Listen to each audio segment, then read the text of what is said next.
جیسے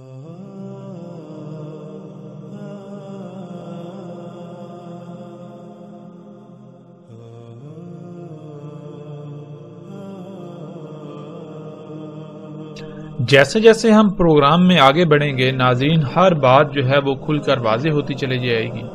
یہاں تک جو بات ہمارے سامنے آئی وہ یہ کہ رسول اللہ صلی اللہ علیہ وسلم نے کس طرح کھول کر واضح کر دیا کہ دجال کیا ہوگا۔ دجال انسان نہیں ہوگا، دجال شیطان ہوگا۔ شیطان کیا ہے؟ ہر وہ شے جو انسان کی ضرورت سے زائد ہے، اور وہ کیا ہے؟ وہ حیات الدنیا، دنیا کا مال و متاع، دنیاوی اشیاء۔ اور قرآن میں بھی اللہ سبحانہ وتعالی نے بالکل واضح کر دیا کہ شیطان کیا ہے۔ شیطان ہر وہ شے جو کھلم کھلا ارد گرد تمہارے موجود ہے، جو تمہیں اپنی طرف کھینچتی ہے، اللہ کی طرف جانے سے روکتی ہے۔ اتنا کچھ بیان کرنے کے باوجود، اتنا کچھ کھول کر بیان کرنے کے باوجود بھی رسول اللہ صلی اللہ علیہ وسلم نے یہ کہا، ذرا اس روایت پر نگاہ دوڑائیے۔ رسول اللہ صلی اللہ علیہ وسلم نے کہا، اس میں کچھ شک نہیں، میں نے تمہیں دجال کے بارے میں جو بھی ایجادات، حادثات، واقعات ہوں گے سب بیان کر دیا۔ اس کے باوجود مجھے یہ یقین ہے کہ وہ تمہاری عقلوں میں نہیں آئے گا، یعنی تم ان ایجادات وغیرہ کو دجال کی بجائے اپنا مسیحا تسلیم کر بیٹھو گے۔ اور حیران کن طور پر آج تک کیا یہ نہیں ہوا؟ آج اگر آپ سے پوچھا جائے یہ گاڑیاں، یہ جہاز، یہ مشینیں، یہ طرح طرح کی جدید سائنسی طریقے سے اگائی جانے والی فصلیں، یہ خوراکیں، یہ کیا ہیں؟ آج جس انسان سے بھی پوچھا جائے تو وہ آگے سے ایک ہی جواب دیتا ہے کہ یہ تو بہت ہی اچھی چیزیں ہیں، یہ تو انسان کے لیے مسیحا ہے۔ ناظرین، مثال کے طور پر اگر ہم تھوڑا غور کریں تو آج سے چند دہائیاں پہلے یا چند صدیاں پیچھے چلے جائیں تو اس وقت جب ایک عورت کپڑے دھوتی تھی تو اس کو کتنی محنت کرنا پڑتی تھی، کتنی مشقت اٹھانا پڑتی تھی، لیکن آج جتنے کپڑے وہ پہلے ایک ماہ سے بھی زیادہ مدت میں دھوتی تھی، اس سے زیادہ کپڑے چند لمحوں کے اندر ایک مشین جو ہے وہ دھو کر، سکھا کر تیار کر کے دے دیتی ہے، جس مشین کو ہم واشنگ مشین کہتے ہیں۔ اور یہ مشین کیا ہے؟ انسان کے اپنے ہاتھوں سے خلق کی ہوئی ایک مخلوق۔ آج جب ہم کسی سے بھی پوچھیں کہ یہ مشین کیا ہے تو ہر ایک کا یہی جواب ہے کہ یہ مشین جو ہے یہ انسان کے لیے سہولت ہے، یہ انسان کے لیے فائدہ ہے۔ یعنی یہ مشین کیا ہے؟ یہ مشین انسان کے لیے مسیحا ہے۔ لیکن اس کی حقیقت کیا ہے وہ ہم نہیں دیکھتے۔ ہم صرف اس کا ایک ہی پہلو دیکھتے ہیں جو ہمیں فائدہ مند نظر آتا ہے، اس کا دوسرا پہلو ہم یکسر نظر انداز کر دیتے ہیں۔ اور اسی کو رسول اللہ صلی اللہ علیہ وسلم نے کہا تھا کہ دجال آور ہوگا۔ ناظرین، جیسا کہ اس روایت میں ہے، رسول اللہ صلی اللہ علیہ وسلم نے کہا، دجال کے فتنے سے اعظم نہ کوئی فتنہ تھا اور نہ ہوگا یہاں تک کہ قائم ہو جائے گی ساتھ، اور نہیں کوئی نبی مگر اور تحقیق ڈرایا اس نے اپنی قوم کو اس سے، یعنی دجال کے فتنے سے۔ اور میں تمہیں اس کی خبر دیتا ہوں ایک ایسی شے کی جو کسی نبی نے خبر نہیں دی، کہ اس میں کچھ شک نہیں وہ آور ہوگا، اور میں گواہی دیتا ہوں میں اس پر شاہد ہوں کہ اس میں کچھ شک نہیں، اللہ ہرگز اور نہیں ہے۔ تو ناظرین، اور کسے کہتے ہیں؟ یہاں پر ہم سب سے پہلے لفظ اور کو سمجھتے ہوئے آگے بڑھتے ہیں۔ جب تک ہم لفظ اور کو نہیں سمجھیں گے تب تک ہم پر یہ بات واضح نہیں ہوگی، کیونکہ اور کا معنی کانا کے کر دیے جاتے ہیں۔ جب اس روایت کے اس حصے کا ترجمہ کیا جاتا ہے تو وہ ترجمہ یہ کیا جاتا ہے کہ اس میں کچھ شک نہیں، وہ کانا ہوگا اور اللہ جو ہے وہ کانا نہیں ہے۔ نعوذ باللہ، کیا یہ تسلیم کر لیا جائے کہ اللہ کی دو آنکھیں ہیں جیسے ایک انسان کی دو آنکھیں ہوتی ہیں؟ اس کا تو یہ مطلب ہو جاتا ہے کہ اگر دیکھو جو سامنے آیا جس نے آ کر رب ہونے کا دعویٰ کیا، اگر تو اس کی دو آنکھیں ہوئی تو وہ تو تمہارا رب ہو سکتا ہے، لیکن اس کی ایک آنکھ ہوگی۔ مطلب کیا؟ مطلب یہ کہ نعوذ باللہ ثم نعوذ باللہ کہ اللہ جو ہے، اللہ کی ذات کی دو آنکھیں وہ بھی انسان کی طرح کی۔ یہ تو اللہ سبحانہ و تعالیٰ کے اوپر بہت بڑا بہتان جو ہے وہ باندھا جاتا ہے اور باندھا جا رہا ہے۔ اور کسے کہتے ہیں؟ اور کہتے ہیں کسی بھی شے کے ایک ہی پہلو کو دیکھنا۔ مثال کے طور پر آپ کوئی کام کرتے ہیں تو اس کام کو جب آپ کریں تو اس کا صرف ایک ہی رخ دیکھ پائیں، ایک ہی رخ سے دیکھ کر اس کو کریں، دوسرا رخ جو ہے وہ نامکمل رہے۔ کوئی بھی کام کرنا، کوئی بھی شے بنانا تو وہ عیب دار، عیب زدہ، نقائص والی بنانا، جس میں خامیاں ہوں، خرابی ہوں، جس کا آپ ایک رخ تو دیکھ پائیں لیکن دوسرا رخ جو ہے وہ آپ نامکمل چھوڑ دیں، اسے نہ دیکھ پائیں۔ یہ کہتے ہیں اور ہونا۔ اور کہتے ہیں کوئی بھی ایسی شے جو خامیوں والی ہے، جو نامکمل ہے، جو ایک طرف سے تو مکمل نظر آ رہی ہے، اس کا ایک پہلو تو مکمل نظر آ رہا ہے لیکن دوسرا پہلو جو ہے وہ اس کا نامکمل ہے، خامیوں والا، خرابیوں والا، نقائص سے بھرپور۔ ناظرین، اللہ سبحانہ و تعالیٰ قرآن میں کہتے ہیں کہ اللہ نے ہر شے کا اس سے جوڑا بنایا۔ تو اسی طرح کوئی بھی شے ہے، کوئی بھی خلق ہے تو اس کا صرف فائدہ ہی نہیں، اس کا نقصان بھی ہوتا ہے۔ جب آپ کوئی بھی شے خلق کرتے ہیں یا کوئی کام کرتے ہیں تو اس کے دو پہلو ہوتے ہیں، ایک اس کا فائدے والا پہلو اور دوسرا اس کا نقصان والا پہلو۔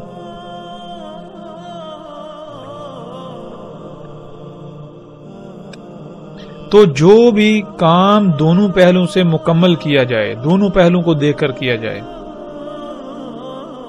وہ ہوتا ہے اور نہ ہونا۔ لیکن کوئی بھی کام صرف ایک ہی پہلو سے دیکھ کر کیا جائے، ایک ہی پہلو کو دیکھ کر پانا، دوسرے سے نامکمل چھوڑ دینا، دوسرے سے نہ کر پانا، یہ اور کہلاتا ہے۔ مثلا ناظرین، اس کی مثال یوں لے لیں، ایک طرف اللہ جو ہے وہ رب ہیں اور دوسری طرف دجال جو ہے وہ رب ہونے کا دعویٰ کرے گا۔ ہم نے پیچھے جان لیا کہ دجال کیا ہے۔ دجال ہے تو دنیا میں طرح طرح کی مخلوقات جن کا خالق انسان ہے۔ تو ناظرین، اللہ تعالیٰ نے رب ہونے کے ناطے ایک طرف انسان کی ضرورت، اس کے سفر کا ذریعہ، اس کی سفر کی حاجت کو پورا کرنے کے لیے اس کے سفر کے ذرائع دیے، جن میں گدھے، گھوڑے، اونٹ، خچر وغیرہ ہیں۔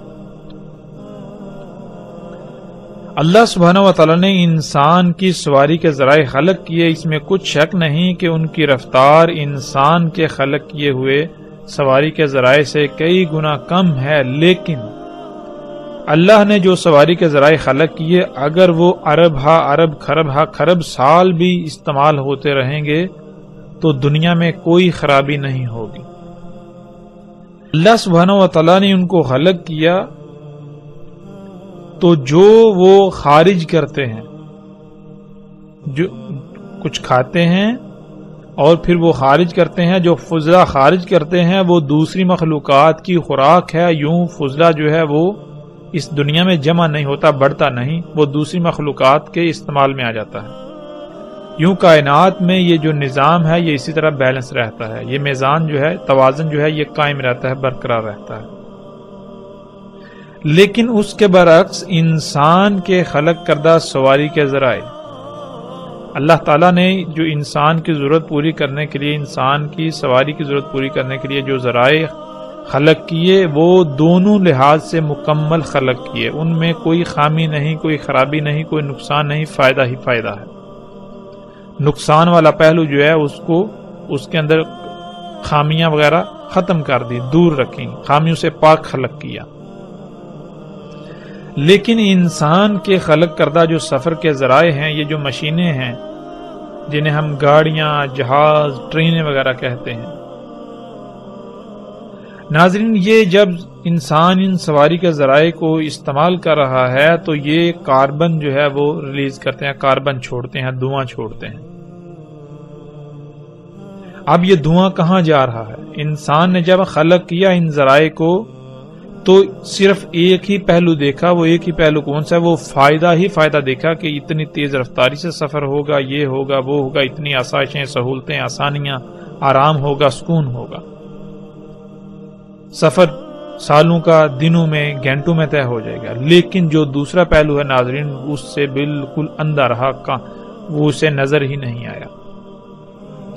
وہ کیا کہ یہ گاڑیاں، یہ جہاز، یہ مشینیں آج جو دھواں چھوڑ رہی ہیں، اور جن فیکٹریوں میں، جن کارخانوں میں یہ مشینیں، یہ گاڑیاں بنتی ہیں، وہاں سے جو دھواں خارج ہو رہا ہے، آج پوری دنیا اس دھوئیں سے بھر گئی۔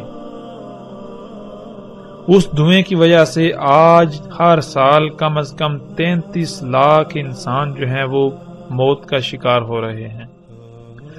دنیا کی 99% آبادی کسی نہ کسی بیماری کا شکار ہے اس دھوئیں کی وجہ سے۔ آج دنیا میں لا تعداد بیماریاں ایسی ہیں جو اسی دھوئیں کی وجہ سے پیدا ہوئیں۔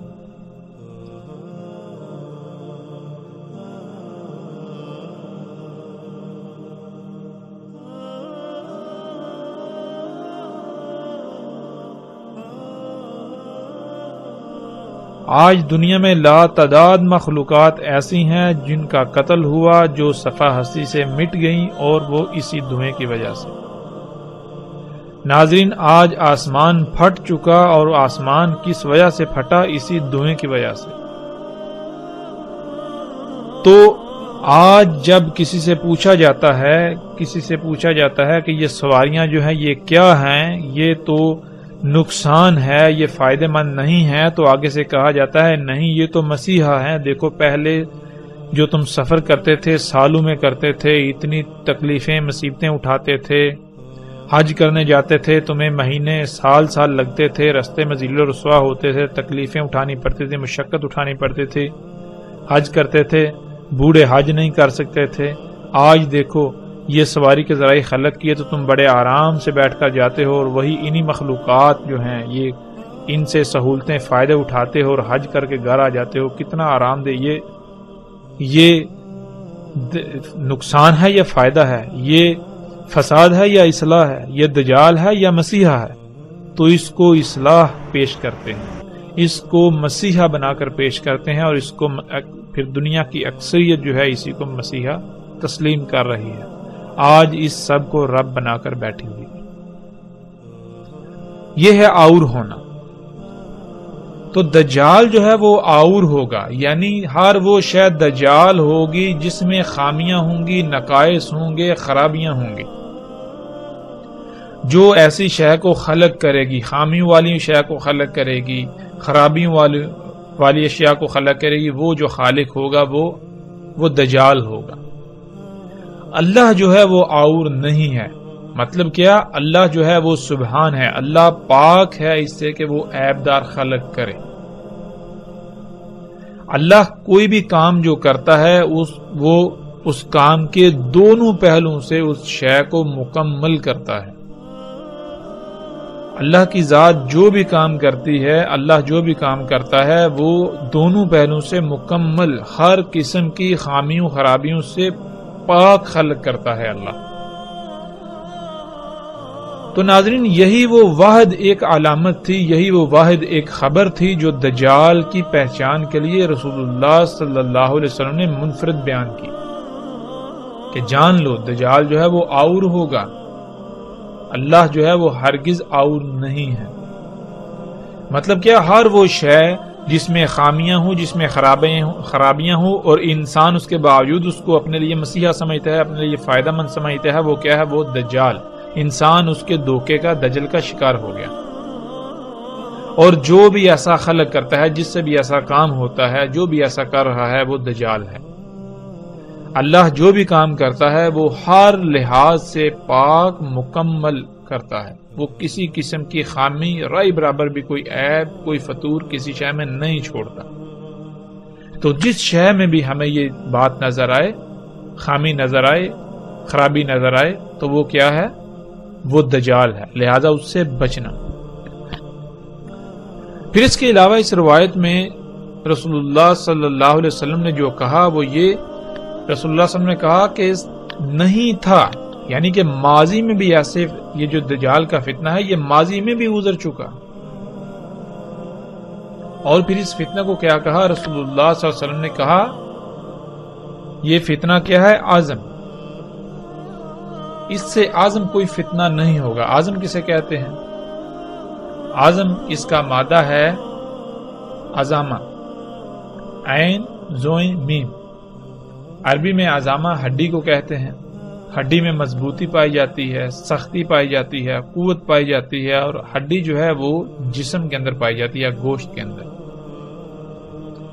ہڈی جو ہے اگر اس کو ٹیڑھا کریں تو وہ ٹیڑھی نہیں ہوتی، وہ مڑتی نہیں۔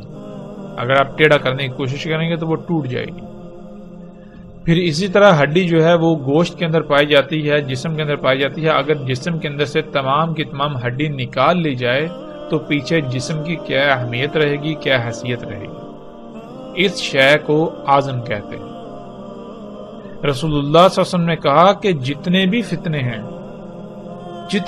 ہیں ان میں سے آزم جو ہے فتنہ دجال ہے، یعنی کہ دجال کا فتنہ ایسا فتنہ ہے اگر اس فتنے کو فتنوں سے نکال دیا جائے تو باقی فتنوں کی اہمیت و حیثیت بالکل ایسی ہی رہ جائے گی جیسے جسم کے اندر سے، گوشت کے اندر سے تمام کی تمام ہڈی نکال لی جائے تو جو جسم کی اہمیت و حیثیت رہ جاتی ہے۔ اس سے جو بات سامنے آئی وہ یہ سامنے آئی کہ دجال بنیادی طور پر دنیا ہی کے فتنوں کا نام ہے، لیکن دنیا کے فتنوں کی ان پیک کا نام ہے، یعنی کہ جو سب سے اوپر والے، جو سب سے بڑے فتنے ہیں دنیا کے۔ آدم علیہ السلام کی تخلیق سے لے کر قیامت تک آنے والے جتنے بھی فتنے ہیں ان میں سے جو سب سے بڑا فتنہ ہوگا، جو سب سے بڑا فتنہ تھا، وہ کون سا فتنہ ہے؟ وہ فتنہ دجال کا، وہ فتنہ دجال ہے۔ یعنی کہ اب فتنہ کسے کہتے ہیں یہاں ہمیں یہ بھی سمجھنا بہت ضروری ہے۔ جب تک ہم لفظ فتنہ کو نہیں سمجھیں گے تب تک ہمیں جو ہے مزید بات واضح نہیں ہوگی۔ ناظرین، فتنے کو ہم ایک مثال سے سمجھ لیتے ہیں۔ مثال کے طور پر ایک شے ہے، مثلا آپ ایک شیمپو بناتے ہیں، مارکیٹ میں اس سے پہلے بال دھونے کے لیے کوئی ایسا شیمپو وغیرہ موجود نہیں، آپ نے سب سے پہلے ایک شیمپو بنایا، وہ بازار میں آیا تو آتے ہی وہ لوگوں میں مقبول ہو گیا۔ جب کوئی بھی وہ شیمپو خریدتا ہے، اس سے بال دھوتا ہے تو اس کے بال انتہائی اچھے زبردست ہو جاتے ہیں اور وہ بہت مشہور ہو جاتا ہے۔ اب کیا ہوتا ہے، کچھ لوگ ایسے ہیں کہ جن کے دل میں لالچ پیدا ہوتا ہے، جن کے دل میں مرض ہے، وہ کیا کرتے ہیں، وہ ایسا کرتے ہیں کہ وہ آپ نے جو شیمپو بنایا بالکل اسی طرح کا ایک نقل بناتے ہیں، ایک یا ایک سے زائد نقلیں بناتے ہیں اور وہ بازار میں لے آتے ہیں۔ تو ناظرین، جب تک بازار میں آپ کا بنایا ہوا ایک ہی شیمپو موجود ہے تب تک اگر کوئی بچہ جائے، نوجوان جائے، بوڑھا جائے، عالم جائے، جاہل جائے، کوئی بھی جائے، اس کو کسی قسم کی کوئی پریشانی لاحق نہیں ہوگی، وہ دکاندار کو پیسے دے گا، قیمت دے گا اور شیمپو اٹھا کر لے آئے گا۔ لیکن جب اس اصل کے مقابلے میں ایک یا ایک سے زائد نقالیں آ گئیں، تو جب بھی کوئی جائے گا، خواہ وہ بڑے سے بڑا علم رکھنے والا ہی کیوں نہ جائے، جب وہ جائے گا اور شیلف پر پڑے ہوئے شیمپو دیکھے گا، ایک ہی لیبل کے اندر 10 بوتلیں پڑی ہوئی ہیں، تو ان میں سے جب وہ ایک خرید کر لے آئے گا، آ کر جب استعمال کرے گا تو اسے پتا چلے گا وہ یہ تو جعلی ہے، یہ تو نکلی ہے۔ اب جب دوبارہ اگر وہ خریدنے جاتا ہے یا آپ خریدنے جاتے ہیں تو آپ کے اوپر یہ امتحان جو ہے وہ طاری ہو جائے گا، آپ ایک امتحان میں پڑ جائیں گے کہ آیا ان میں سے اصلی کون سا ہے۔ کیوں؟ اس لیے کہ 10 بوتلیں پڑی ہوئی ہیں، ان میں سے ایک اصلی ہے، باقی 9 جو ہیں وہ جعلی ہیں۔ اب دیکھنے میں جو ساری وہ بالکل ایک جیسی لگ رہی ہیں، ایک جیسی تو دور کی بات ہے، جو نقل ہے وہ ایسی بنائی گئی کہ جو اصل ہے وہ نقل کے مقابلے پر نقل نظر آ رہی ہے۔ تو ناظرین، ایسے میں کوئی بھی انسان جب جائے گا، ہاں وہ کتنے ہی علم والا کیوں نہ ہو، تو اس کے اوپر ایک امتحان جو ہے وہ برپا ہو جائے گا کہ آیا ان میں سے اصل کون سی ہے، ان میں سے اصل شیمپو کون سا ہے۔ اس شے کو، اس امتحان کو، ایسے امتحان میں پڑ جانے کو فتنہ کہا جاتا ہے۔ اللہ سبحانہ و تعالیٰ نے انسان کو خلق کر کے دنیا میں ایک مقصد کے لیے بھیجا۔ اس مقصد کو پورا کرنے کے لیے اللہ سبحانہ و تعالیٰ نے انسان کو ایک طریقہ بتایا، جس طریقے کو، جس فارمولے کو دین کہا جاتا ہے، اور اس دین کا نام یعنی اس فارمولے کا نام اسلام رکھا، سلامتی پانے کا طریقہ۔ یعنی کہ دنیا میں تمہیں ایک محدود مدت تک موقع دیا جا رہا ہے، ایک مقصد ہے، اس کو تم نے پانا ہے، حاصل کرنا ہے، اس کو پورا کرنا ہے۔ اس مقصد کو پورا کرنے کے لیے تمہیں یہ طریقہ کام آئے گا، اس طریقے پر عمل کرتے ہوئے تم اس مقصد کو پورا کر لو گے۔ تو جب تک دنیا میں صرف وہی ایک فارمولہ، وہی ایک دین رہے گا تو کوئی فتنہ نہیں، یعنی کوئی امتحان نہیں۔ ہر خاص و عام کو، بچہ ہے، بوڑھا ہے، نوجوان ہے، عالم ہے، علم نہیں ہے، سب کے اوپر واضح ہوگا کہ دنیا میں آنے کا مقصد کیا ہے اور اس مقصد کو پورا کرنے کا طریقہ کیا ہے، کیسے پورا کرنا ہے۔ لیکن جب اللہ سبحانہ و تعالیٰ کے دیے ہوئے ایک دین، ایک طریقے کے برعکس اور طریقے بھی کھڑے کر دیے جائیں کہ انسان کو یہ پتہ ہی نہ چلے کہ دنیا میں آنے کا مقصد کیا ہے، جب ایک کے مقابلے پر 2 یا 2 سے زائد اور طریقے ہیں، تو پھر انسان جو ہے وہ امتحان میں پڑ جائیں گے کہ آیا ان میں سے اصل کون سا ہے، کہ دنیا میں آنے کا مقصد کیا ہے، وہ مقصد پورا کیسے کیا جائے گا۔ تو یہ جو بات ہے، یہ جو امتحان ہے، یہ فتنہ کہلاتا ہے۔ تو اللہ سبحانہ وتعالی نے جب انسان کو دنیا میں ایک محدود مدت کے لیے موقع دیا، ایک مقصد کو پورا کرنے کے لیے، اس مقصد کو پورا کرنے کے لیے ایک دین دے دیا، ایک طریقہ دے دیا کہ دنیا میں تمہارا آنے کا مقصد یہ ہے، یہ ایسے پورا ہوگا، تو پھر ناظرین شیاطین نے اس کے مقابلے پر اور طریقے کھڑا کرنے شروع کر دیے، فتنے کھڑے کرنا شروع کر دیے۔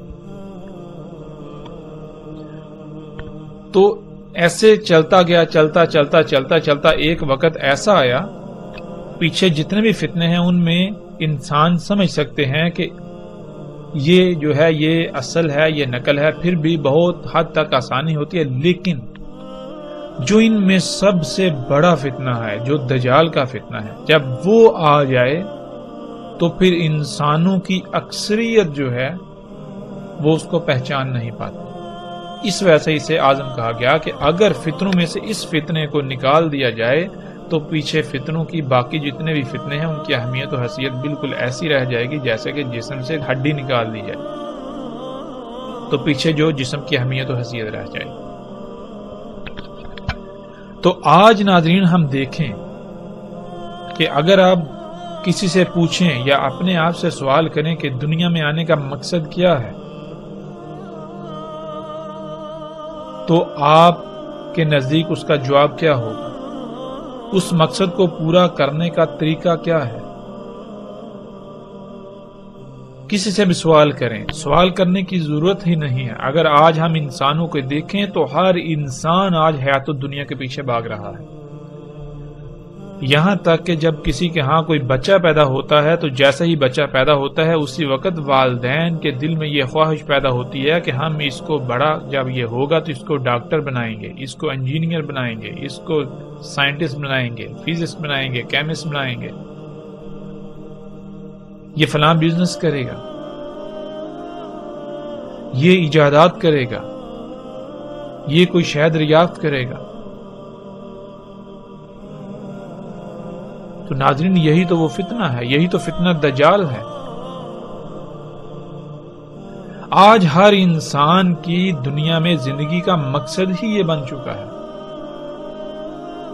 یہ ایجادات کرنا، ان ایجادات کا حصول اور دنیا میں آنے کا مقصد کیا ہے وہ کسی کو علم نہیں، سب بھول چکے ہوئے ہیں۔ آج کا انسان کہتے ہیں جس کو اس کی حقیقت، اس کا ماضی بلا دیا گیا۔ تو آج کا انسان بھی اعظم انسان ہے، یعنی کہ ایسا بھولا ہوا ہے، ایسا بھولا ہوا کہ اگر اس بھولے ہوئے کو نکال دیا جائے تو پیچھے بھولے ہوئے کی کوئی اہمیت و حیثیت رہے گی نہیں، اتنا بڑا بھولا ہوا۔ تو انشاءاللہ اللہ کے فضل سے ناظرین جیسے جیسے ہم آگے بڑھیں گے رسول اللہ صلی اللہ علیہ وسلم کے الفاظ کی روشنی میں اور قرآن کی روشنی میں دجال کیا ہے ہم ہر پہلو سے، ہر لحاظ سے ہر بات کو کھولتے چلے جائیں گے، واضح کرتے چلے جائیں گے۔